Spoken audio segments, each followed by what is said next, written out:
to I, Mikola, and my promised consort, Radahn. Welcome to MojoPlays, and today we're counting down the bosses from across the RPG genre that decimated us time and time again. この不思議な空間に迷い込み、いくつかの試練を受けた。そして、空を救えと言われたんだ。 Before we begin, we publish new content all week long, so be sure to subscribe and ring the bell to get notified about our latest videos. Flemeth, Dragon Age Origins.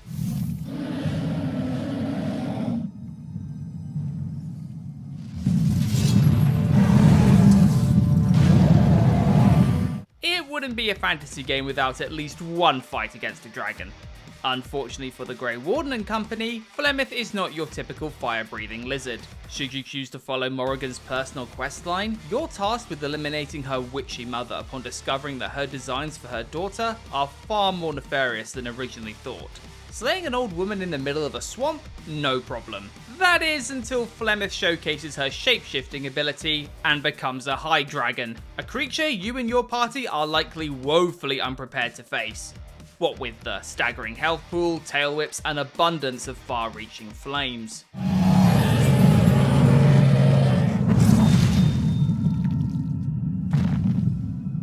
The Countess, Darkest Dungeon.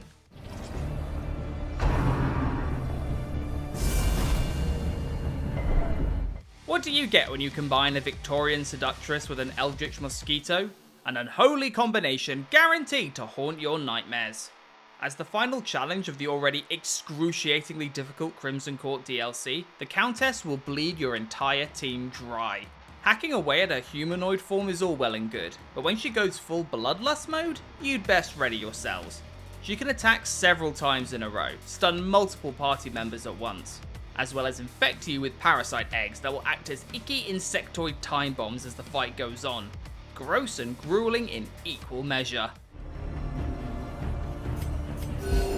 Compassion is a rarity in the fevered pitch of battle. Maria, Neo. Nos habéis arrebatado nuestra edad de oro.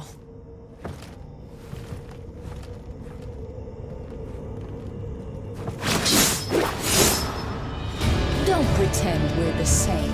Hard to believe that between all the demons and legendary warriors taken straight out of history, the deadliest foe might just be this dainty maiden. But rest assured, Maria is deadly. And unless you're ready to bring it, she'll turn you into a pincushion before you can blink. Her speed is unparalleled, staggering her is all but impossible, and she'll enchant her blade to unleash twice the damage. Back her into a corner, and she'll slip right past you to deliver the killing blow. So best not rest on your laurels, lest you get the full Spanish Inquisition treatment. エスパーニャの忍びであったが、しかし一体どこへ Red Scale Apocalypse Dragon. Metaphor Refantasio. Thank you. My thanks! Let's do this together. But my pals knew you. Ah, super bosses.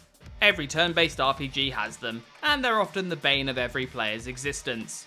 This particular dragon is no exception. Only available on New Game Plus, you might think you're ready to face any challenge after unlocking the best weapons and grinding up all your archetypes to their max level. But rest assured, they don't call this the Apocalypse Dragon for the sake of hyperbole. Aside from having 0 weaknesses, the list of abilities to its name is absurd. From permanently increasing the amount of turns it gains, every kind of elemental attack, stat debuffs, and the cherry on top, spamming one final move near the end of the battle that will consistently dish out 9,999 points of damage to the entire party. Lovely.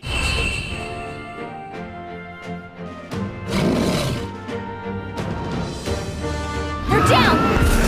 Right? They have to be! Sans, Undertale.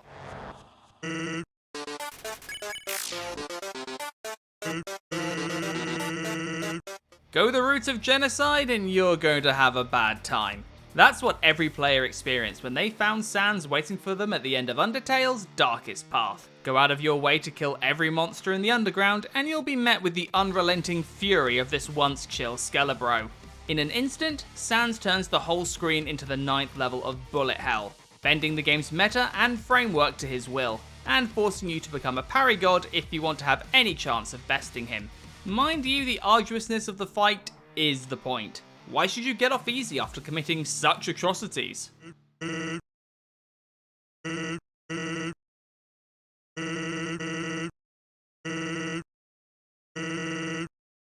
Galdera the Fallen, Octopath Traveler 2. Oh, you thought you'd seen the last of this super boss? Well, think again. Returning as a secret optional fight, this second incarnation of Galdera is just as lethal as he was in the first game, only now with inflated stats. Between the multiple phases, summoning additional appendages with their own health bars, as well as having no shortage of ways to permanently remove your party from the battlefield, Galdera can easily wipe out your team of 8 unless you're prepared to counter and mitigate every world-ending attack every step of the way. Timeworm, Dragon Quest XI, Echoes of an Elusive Age.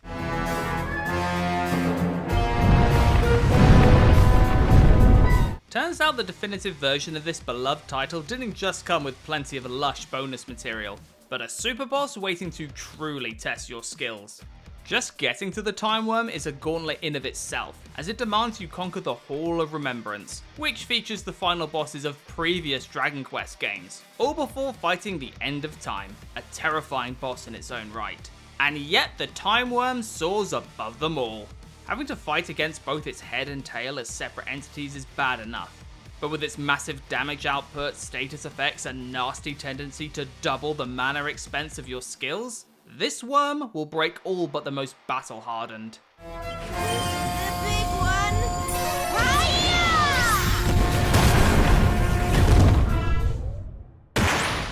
Raphael, Baldur's Gate 3. If you have any last words, make it quick. It will only take a moment to finish you. They say better the devil you know. Well, we know Raphael, and what a colossal pain in the D&D he can be if you challenge him. Should you choose to break into his House of Hope, the charmingly nefarious demon will be waiting to smite you as you try to make your escape. And he's not alone. Along with an abundance of hellish minions and a couple of hard-hitting NPCs, Raphael and his posse can easily overwhelm. And that's all before he shifts into his final form and really starts laying on the damage. There are so many moving parts to this battle it can often feel hopeless. If not for Raphael's iconic song blasting in the background and spurring you on. We could listen to that on loop for eternity. Fatalis, Monster Hunter World.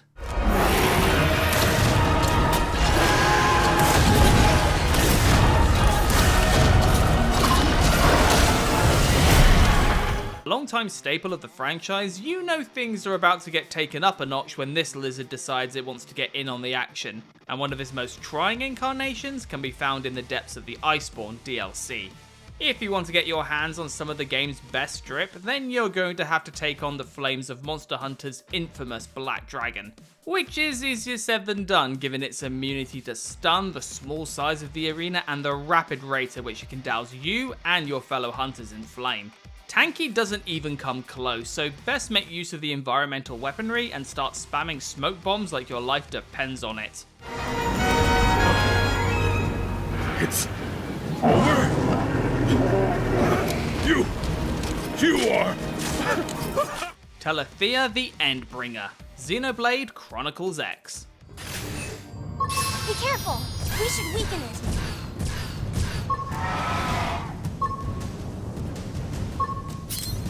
Even armed with a mecha, there are certain tyrants you just don't want to mess with unless you are kitted out the wazoo. And even then, it may not be enough. With crazy health, various debuffs, and bouts of invincibility, Telethia is a wall that can only be broken if you and your Skell are armed to the teeth with the fanciest toys like the Zenith Cannon. And that's if you're engaged in aerial combat. Trying to wipe it out on solid ground is a whole other level of pain.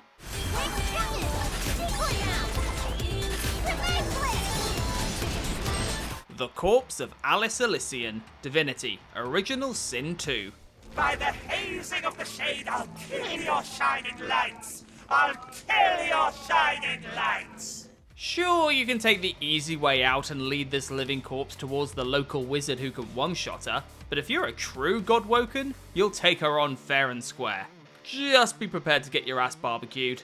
Poor old Alice is obsessed with killing our shining lights, and chooses to do so by blanketing as much of the surrounding area in flames. If you're not trying to cheese it, then your best hope of not being reduced to ashes is to invoke holy moves such as Bless to keep her aura of pain at bay, and chugging back as many potions as possible. Darkeater Midir, Dark Souls 3.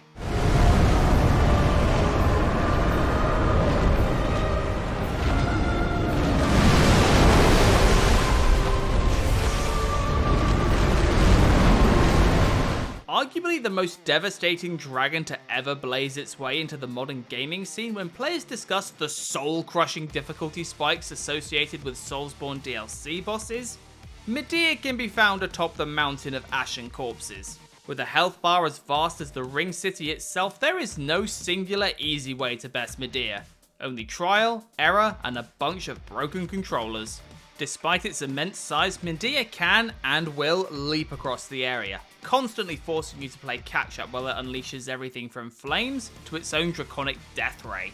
Even if you do get up close, the damage dealt by its teeth and tail are crippling.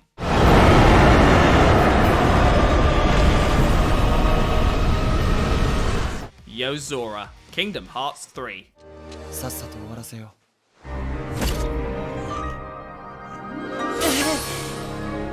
Who is this kid? A digital construct? Yet another copy of Sora? No idea. Though if we're being honest, we're less concerned about how he fits into Kingdom Hearts' ever-twisting narrative, and more trying not to get our ass handed to us, because Yozora has zero chill. He may not be a Keyblade user, but given how he can reduce all of Sora's items to 1, teleport at lightning speed, and launch Disney-fied drone strikes, he doesn't exactly need them. We didn't think it could get any more intense after taking on digital clones of Organization 13, but Yozora quickly proved himself to be the new hotshot on the block. そうか。まだ俺の力は必要じゃないんだな。どういう意味だよ。 Orphan of Kos, Bloodborne.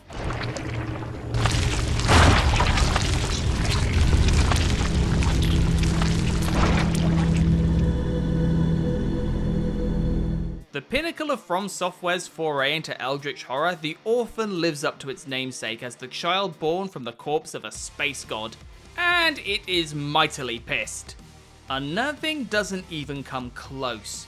No matter how tooled up your hunter is, squaring up to a screaming monstrous fetus who uses an oversized placenta for a club is still going to shake you. The Orphan is a walking blitzkrieg of punishment, slamming around with its hideous weapons, lopping off explosives from its body, before calling down a literal storm during its second phase to electrocute the surrounding shoreline. The Great Ones and their spawn are not to be trifled with.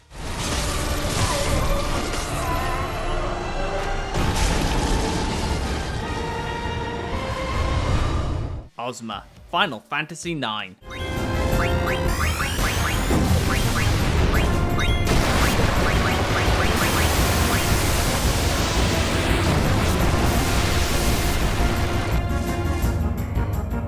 Ah yes, Final Fantasy's very own spinning beach ball of doom.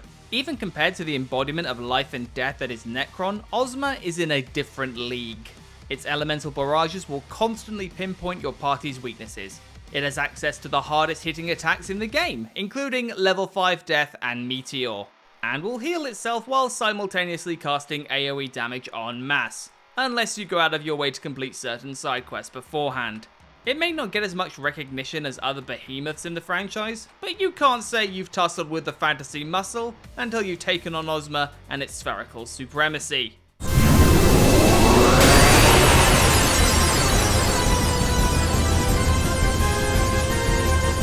Promised Consort Radahn, Elden Ring.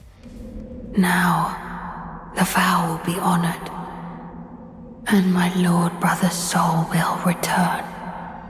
Returning from the dead to deliver a generational beatdown, Radahn's resurrection proved to be so earth-shatteringly difficult that arguments could be made that he now stands tall as the hardest Soulsborne boss to date. In his first phase alone, he can cripple you with the force of his swords, not to mention his fondness for busting out both blood and gravity magic. It's certainly a hurdle to overcome, but nothing compares to his second phase, where Miquella will appear, offer his aid, and turn his consort into a one-man destroyer of worlds.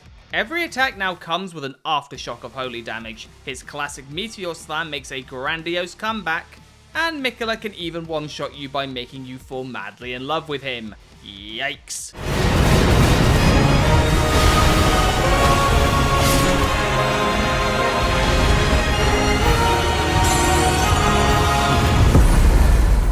Elizabeth, Persona 3. I've been waiting for you. The adversary I'd like you to defeat is currently standing before you. Yes, to put it simply, I am referring to myself. By now we're all aware that the attendees to the Velvet Room make for the hardest secret bosses to stem from this beloved JRPG juggernaut, and among the roster, few pack as much of a wallop as Elizabeth. It's not just that you have to fight her solo and she has a collection of personas that hit way too damn hard, it's that her fight has unstated rules that will undo your every attempt unless you figure them out for yourself. Got a persona that repels or negates damage? You're gonna get nuked. Use the all-powerful Armageddon attack? You're gonna get nuked. Take more than 50 turns to finish the fight? Nuked! And even if you follow these rules, there's every chance Elizabeth will steamroll you unless your summons are at their apex. I bring you Yozora.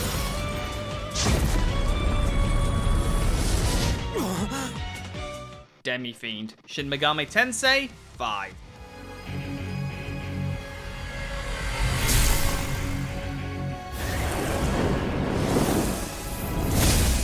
Possibly the most famous face in the entirety of Megami Tensei, the Demi-Fiend was already one of the franchise's strongest protagonists. So it only makes sense he would be one of its most dangerous bosses. It isn't just a case of finding a way to survive the never-ending gauntlet of insta-kill skills, but also land a hit. On account that if he's not nullifying certain types of damage, the Demi-Fiend's naturally high resistances ensure that you're in for a scrap. And he's not alone, since, like the player, he'll also be summoning demons to help pile on the damage. And if you take too long to eliminate one of those, he'll call down another instant death bombardment. No rest for the wicked. Here.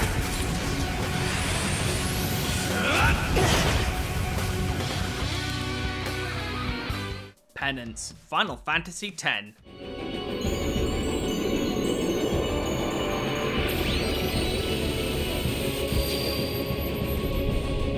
There are super bosses, and then there is the super boss. Should you defeat all of the Dark Aeons, you're granted the chance to face this menacing monolith. With 12 million health points to its name, Penance is an absolute unit. And that's even if you exclude its two independent arms, both tanks in their own right, and frankly make Sin look like a pushover.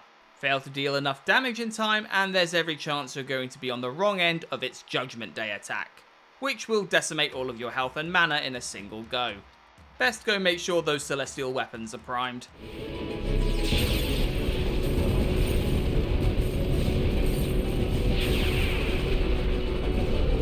Which of these bosses had you reaching for a guide? Let us know in the comments.